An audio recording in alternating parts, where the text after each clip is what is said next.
सबके हाथ जोड़ के प्रणाम करतनी। आज जौन हम कविता लेके आयल बनी एकर शीर्षक बा कुफुत के ओर बा। केंगन कुफुत के ओर बा सुनी। चोरी घुसखोरी मुहजोरी के जोर बा। चोरी घुसखोरी मुहजोरी के जोर बा। मुँह मारो जबाना के कुफुत के ओर बा। मुँह मारो जबाना के कुफुत के ओर बा। दूसरा के चौरे में नीक लगता। दूसरा के चौरे में नीक लगता। अपना बेर चरचराए लगता। दूसरा के में पौरे में नीक लगता। अपना बेर परपराए लगता। जे दूसरा के चोरी वो अपन चोरे ना दी। दूसरा के गोगरी फोड़ दी अपन ढोरे ना दी। बाकी ओकरो फूटी काहे के मालिक के घर में अनहार नहीं खे अजोर बा। मुँह मारू जबाना के कुफुत के ओर बा। तो साँच कहला पर आँच लगबे करी। साँच कहला पर आँच लगबे करी। अब बात ना बुझाई तो नाच लगबे करी।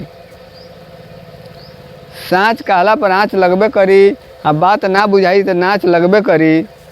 लोग अपन चानी बुझता या दूसरे के पानी बुझता। लोग अपन चानी बुझता या दूसरे के पानी बुझता। अपना ईमान के ठिकाने नहीं खे दूसरे के में बेईमानी बुझता। जेकरा कुछो नहीं खे जेकरा कुछो नहीं खे उहो कह दी कि तारा थोर बा। मुँह मारू जबाना के कुफुत के ओर बा। मुँह मारू जबाना के कुफुत के ओर बा।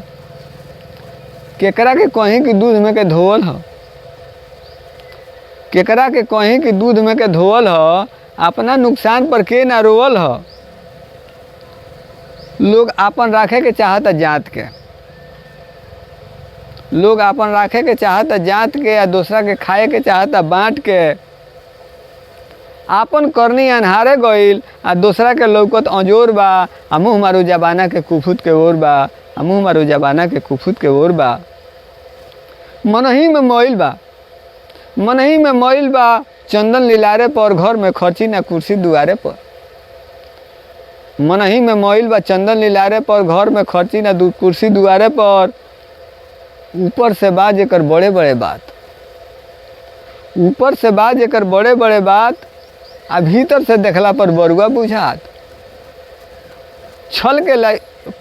भल के लाइसेंस बाटे। भल के लाइसेंस बाटे छल पोरे पोर बा। मुँह मारो जबाना के कुफुत के ओर बा। मुँह मारो जबाना के कुफुत के ओर बा। ईमानदारी के बिजनेस चौपट बा चाहे मंदा बा। ईमानदारी के बिजनेस चौपट बा चाहे मंदा बा। उहे सबसे आगे बा जेकर 2 नंबर के धंधा बा। दिन भर डोलेला एने ओने आ बोलेला लवर लवर। दिन भर डोलेला एने ओने आ बोलेला लवर लवर। लय जाला जेने बटोर लेला हबर हबर।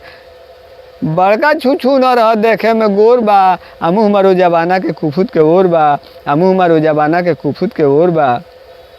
जे नेह लुटाई ना उ नेह पाई कैसे।